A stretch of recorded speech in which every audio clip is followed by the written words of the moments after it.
ពិតនៅក្នុងបេះដូងជួបម្ដងចង់ស្និទ្ធស្នាលតែធ្វើមិនបានបន្ទាត់ស្នេហ៍បែរជាបាញ់ច្រាស់ទឹះគ្នាពេលវេលាពងវៀងអារម្មណ៍សងខាងស្មានថាអូនគ្មានចិត្តលើបងទើបដកខ្លួនពីស្នេហ៍តែម្ខាងជ្រើសយកគេដែលគ្រប់យ៉ាងមានត្រឹមអា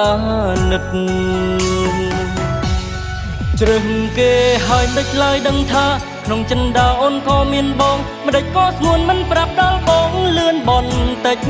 រុនធត់ណាស់ស្ទើរស្ទះទៅហើយចង់បកក្រោយទៅជួបស្នេហ៍ពិតតែអាណិតមនុស្សម្នាក់ដែលគ្មាន